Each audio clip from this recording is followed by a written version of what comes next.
ಈ ಜಗತ್ತಿನಲ್ಲಿ ನಡೆಯುವ ಅನೇಕ ಘಟನೆಗಳನ್ನು ನಾವು ಆಕಸ್ಮಿಕ ಎಂದುಕೊಳ್ಳುತ್ತೇವೆ. ಆದರೆ ಕೆಲವು ಘಟನೆಗಳು ಆಕಸ್ಮಿಕವಲ್ಲ. ಅವು ಮೊದಲೇ ಬರೆಯಲ್ಪಟ್ಟ ವಿಧಿಯ ಹೆಜ್ಜೆಗಳು. ಇದು ಒಬ್ಬ ಸಾಮಾನ್ಯ ಮನುಷ್ಯನ ಕಥೆಯಲ್ಲ. ಇದು ಸಾಮ್ರಾಟ್ ಎಂಬ ಹೆಸರಿನೊಳಗೆ ಮರೆಮಾಚಿಕೊಂಡಿದ್ದ ಒಬ್ಬ ಅಸಾಮಾನ್ಯ ರಾಜಕುಮಾರನ ಪುನರ್ಜನ್ಮದ ಕಥೆ. ಅಂದು ಸಂಜೆ ಸಾಮ್ರಾಟ್ ಮತ್ತು ನಂದಿನಿ ಕಾರಿನಲ್ಲಿ ಪ್ರಯಾಣಿಸುತ್ತಿದ್ದರು. ರಸ್ತೆ ಪರಿಚಿತವಾಗಿತ್ತು, ಆದರೆ ವಾತಾವರಣದಲ್ಲಿ ಏನೋ ಒಂದು ಅಸಹಜ ನಿಶ್ಶಬ್ದ ಇತ್ತು. ಕಾಡಿನೊಳಗಿಂದ ಗಾಳಿ ನಿಧಾನವಾಗಿ ಬೀಸುತ್ತಿತ್ತು.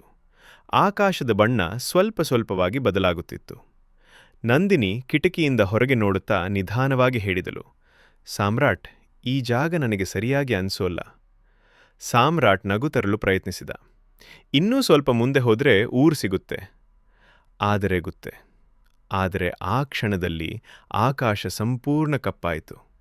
ಮೋಡಗಳ ಮಧ್ಯೆ ಒಂದು ಭೀಕರವಾದ ಕೆಂಪು ಬೆಳಕು ಕಾಣಿಸಿಕೊಂಡಿತು. ಒಂದು ಕ್ಷಣದಲ್ಲಿ ಆ ಬೆಳಕು ವಿಸ್ತಾರಗೊಂಡು ಒಂದು ಭೀಕರ ಪೋರ್ಟಲ್ಲಂತೆ ತೆರೆದುಕೊಂಡಿತು. ನಂದಿನಿ ಭಯದಿಂದ ಸಾಮ್ರಾಟ್ ಕೈ ಹಿಡಿದಳು. ಅದು ಏನು? ಉತ್ತರಿಸುವ ಮುಂಚೆಯೇ ಕಾರ್ ನಿಯಂತ್ರಣ ತಪ್ಪಿತು. ಮರಕ್ಕೆ ಡಿಕ್ಕಿ ಹೊಡೆದಿತು. ಆದರೆ ಅದು ಕೇವಲ ಅಪಘಾತವಲ್ಲ. ಆ ಕ್ಷಣದಲ್ಲಿ ಸಾಮ್ರಾಟ್ ಮತ್ತು ನಂದಿನಿ ಭೂಮಿಯನ್ನು ಬಿಟ್ಟು ಮಲ್ಟಿ ಯೂನಿವರ್ಸ್ನ ಮತ್ತೊಂದು ಲೋಕವಾದ ಜೆನೆತ್ ಎಂಬ ಗ್ರಹಕ್ಕೆ ಎಳೆಯಲ್ಪಟ್ಟರು. ಸಾಮ್ರಾಟ್ ಕಣ್ಣು ತೆರೆದಾಗ ಅವನ ಸುತ್ತಲೂ ಭೂಮಿಯ ಯಾವುದೇ ಗುರುತು ಇರಲಿಲ್ಲ. ಆಕಾಶದಲ್ಲಿ 3 ವಿಭಿನ್ನ ಗ್ರಹಗಳು ತೇಲುತ್ತಿದ್ದವು. ನೆಲ ವಿಚಿತ್ರ ಬಣ್ಣದಲ್ಲಿ ಹೊಳೆಯುತ್ತಿತ್ತು. ಗಾಳಿ ಸಹ ಬೇರೆ ರೀತಿಯಲ್ಲಿ ಚಲಿಸುತ್ತಿತ್ತು. ಇದು ಕನಸೂ ಅಲ್ಲ, ಇದು ಭೂಮಿಯೂ ಅಲ್ಲ. ಅಷ್ಟರಲ್ಲಿ ವಿಚಿತ್ರ ಆಯುಧ ಧರಿಸಿದ ಸೈನಿಕರು ನಂದಿನಿಯನ್ನು ಸುತ್ತುವರೆದರು. ಸಾಮ್ರಾಟ್ ಓಡಿ ಅವಳ ಬಳಿ ಹೋದ.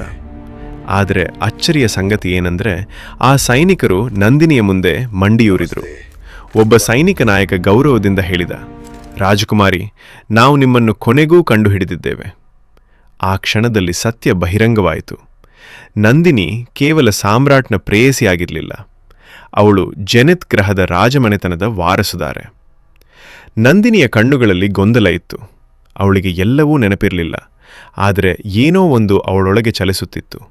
ಸಾಮ್ರಾಟ್ ಮುಂದೆ ಬಂದ. ಅವಳನ್ನು ಬಿಡಿ, ಅವಳು ನನ್ನ ಜೊತೆ ಬಂದಿದ್ದಾಳೆ. ಆದರೆ ಸೈನಿಕರ ದೃಷ್ಟಿಯಲ್ಲಿ ಸಾಮ್ರಾಟ್ ಕೇವಲ ಒಬ್ಬ ಅಪರಿಚಿತ ಪರಕೀಯ. ಯಾವ ವಿವರಣೆ ಇಲ್ಲ, ಯಾವ ಕರುಣೆ ಇಲ್ಲ. ಒಂದು ಸೂಚನೆ ಮಾತ್ರ, ಅಷ್ಟೇ ಸಾಕಾಯಿತು.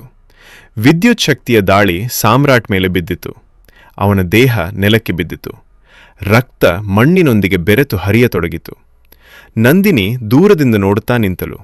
ಅವಳ ಕಣ್ಣುಗಳಲ್ಲಿ ಭಯ, ಗೊಂದಲ, ನೋವು. ಸಾಮ್ರಾಟ್ ನೋವಿನಿಂದ ಕಷ್ಟಪಟ್ಟು ಉಸಿರಾಡುತ್ತಾ ನಂದಿನಿ ಎಂದು ಕಿರುಚಿದ. ಅವನ ಕಣ್ಣುಗಳು ನಿಧಾನವಾಗಿ ಮುಚ್ಚಿದವು. ಅವನು ಸಾವಿನ ಅಂಚಿನಲ್ಲಿ ನಿಂತಿದ್ದ. ಆ ಕ್ಷಣದಲ್ಲಿ ಆ ಜಾಗವನ್ನು ಒಂದು ಅಸಹಜ ಕತ್ತಲೆಯ ನೆರಳು ಆವರಿಸಿತು. ಗಾಳಿ ನಿಂತು ಹೋಯಿತು. ಸೈನಿಕರ ನೆರಳುಗಳು ಚಲಿಸಲಾರಂಭಿಸಿದವು. ಆ ನೆರಳುಗಳು ಒಂದಾಗಿ ಒಂದು ಭೀಕರ ಆಕೃತಿಯನ್ನು ರೂಪಿಸಿದವು. ಅದು ಬೀಸ್ಟ್.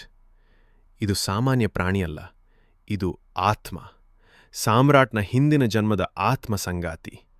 ಆದರೆ ಅದು ಪೂರ್ಣ ಶಕ್ತಿಯಲ್ಲಿರಲಿಲ್ಲ. ತನ್ನ ಮಾಸ್ಟರ್ ಕಳೆದುಕೊಂಡ ದಿನದಿಂದ ಅದು ದುರ್ಬಲವಾಗಿತ್ತು. ಆದರೂ ಅದು ನಿಂತಿತು. ಸೈನಿಕರ ಮೇಲೆ ದಾಳಿ ಮಾಡಿತು. ಕತ್ತಲೆಯ ಶಕ್ತಿಯ ಅಲೆಗಳು ನೆಲವನ್ನು ಕಂಪಿಸಿದವು. ಒಬ್ಬೊಬ್ಬ ಸೈನಿಕ ಹಿಂದಕ್ಕೆ ಎಸೆಯಲ್ಪಟ್ಟರು. ಆದರೆ ಪ್ರತಿ ದಾಳಿಯೊಂದಿಗೆ ಬೀಸ್ಟ್ ಇನ್ನಷ್ಟು ದುರ್ಬಲವಾಗ್ತಾ ಇತ್ತು. ಬೀಸ್ಟ್ ಇನ್ನಷ್ಟು ದುರ್ಬಲವಾಯಿತು. ಸೈನಿಕರ ಸಂಖ್ಯೆ ಜಾಸ್ತಿ, ಬೀಸ್ಟ್ನ ಶಕ್ತಿ ಕಡಿಮೆ. ಅದು ತನ್ನ ಕೊನೆಯ ಶಕ್ತಿಯನ್ನು ಬಳಸಿ ಸಾಮ್ರಾಟ್ ಸುತ್ತ ರಕ್ಷಕ ನೆರಳನ್ನು ನಿರ್ಮಿಸಿ ಅಲ್ಲಿಂದ ಅವನನ್ನು ಕರೆದೊಯ್ದಿತು. ಸಾಮ್ರಾಟ್ ಸಂಪೂರ್ಣವಾಗಿ ಪ್ರಜ್ಞೆ ತಪ್ಪಿದ್ದ. ಸಾಮ್ರಾಟ್ಗೆ ಎಚ್ಚರ ಬಂದಾಗ ಅವನ ಮುಂದೆ ಬೀಸ್ಟ್ ನಿಂತಿತ್ತು. ಈ ಬಾರಿ ಅದು ಭೀಕರವಾಗಿ ಕಾಣಿಸಲಿಲ್ಲ, ಶಾಂತವಾಗಿತ್ತು.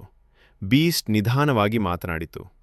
ಮಾಸ್ಟರ್, ನೀವು ಈ ಜನ್ಮದಲ್ಲಿ ಸಾಮಾನ್ಯನಾಗಿರಬಹುದು, ಆದರೆ ಹಿಂದಿನ ಜನ್ಮದಲ್ಲಿ ನೀವು ಜೆನೆತ್ ಲೋಕದ ರಾಜಕುಮಾರ. ನಿಮ್ಮನ್ನು ಸಂಚು ಮಾಡಿ ಕೊಲ್ಲಲಾಯಿತು. ನಿಮ್ಮ ಆತ್ಮವನ್ನು ಹುಡುಕುತ್ತಾ ನಾನು ಕಾಲ ಮತ್ತು ಲೋಕಗಳ ನಡುವೆ ಅಲೆದಿದ್ದೆ. ಬೀಸ್ಟ್ ಸಾಮ್ರಾಟ್ನ ಎದೆಯನ್ನು ಮುಟ್ಟಿತು. ಒಂದು ಹೊಳೆಯುವ ಕೆಂಪು ಮುದ್ರೆ ಅವನ ಎದೆಯ ಮೇಲೆ ಮೂಡಿತು. ಅದು ನೋವಲ್ಲ, ಅದು ಶಾಪವಲ್ಲ, ಅದು ಜಾಗೃತಿ. ಆ ಕ್ಷಣದಲ್ಲಿ ಜೆನೆತ್ ಲೋಕದ ಪ್ರಕೃತಿ ಸಾಮ್ರಾಟ್ಗೆ ಸ್ಪಂದಿಸಿತು. ಗಾಳಿ ಅವನ ಉಸಿರಿಗೆ ತಕ್ಕಂತೆ ಚಲಿಸಿತು. ನೆಲ ಅವನ ಹೆಜ್ಜೆಗೆ ಪ್ರತಿಕ್ರಿಯಿಸಿತು. ಬೀಸ್ಟ್ ಹೇಳಿತು, ಇದು ನಿಮ್ಮ ರಕ್ತದಲ್ಲಿದ್ದ ರಾಜವಂಶದ ಶಕ್ತಿ. ಇದು ರಕ್ಷಣೆಗೆ, ನ್ಯಾಯಕ್ಕೆ. ಸಾಮ್ರಾಟ್ ನಿಧಾನವಾಗಿ ಎದ್ದ. ಮೊದಲ ಬಾರಿಗೆ ಅವನ ಕಣ್ಣುಗಳಲ್ಲಿ ಭಯ ಇರಲಿಲ್ಲ. ಇತ್ತ ಅರಮನೆಯಲ್ಲಿ ನಂದಿನಿಗೆ ಪವಿತ್ರ ವಿಧಿಗಳು ನಡೆಯುತ್ತಿವೆ. ಪ್ರತಿ ವಿಧಿಯೊಂದಿಗೆ ಅವಳ ಹಳೆಯ ಜನ್ಮದ ನೆನಪುಗಳು ಮರಳಿ ಬರುತ್ತಿವೆ. ಅವಳು ರಾಜಕುಮಾರಿಯಾಗಿ ತನ್ನ ಅಸ್ತಿತ್ವವನ್ನು ಅರಿಯುತ್ತಾಳೆ. ಆದರೆ ಅವಳ ಮನಸ್ಸಿನಲ್ಲಿ ಒಂದು ಸಂಶಯ. ಸಾಮ್ರಾಟ್ ಯಾರು? ಅವನು ಶತ್ರುವೇ? ಅರಮನೆಯ ಗೋಡೆಗಳ ಹಿಂದೆ ಸಂಚು ನಡೆಯುತ್ತಿದೆ. ಒಂದು ಕಡೆ ಶಕ್ತಿಯನ್ನು ಮರಳಿ ಪಡೆಯುತ್ತಿರುತ್ತಿರುವ ಸಾಮ್ರಾಟ್, ಇನ್ನೊಂದು ಕಡೆ ನೆನಪುಗಳನ್ನು ಮರಳಿ ಪಡೆಯುತ್ತಿರುವ ನಂದಿನಿ. ಇಬ್ಬರ ಹಾದಿ ಮತ್ತೆ ಒಂದಾಗುತ್ತದೆಯೇ, ಅಥವಾ ವಿಧಿಯ ಆಟ ಮತ್ತೊಂದು ತಿರುವು ತೆಗೆದುಕೊಳ್ಳುತ್ತದೆಯೇ? ಯುದ್ಧ ಈಗಷ್ಟೇ ಆರಂಭವಾಗಿದೆ.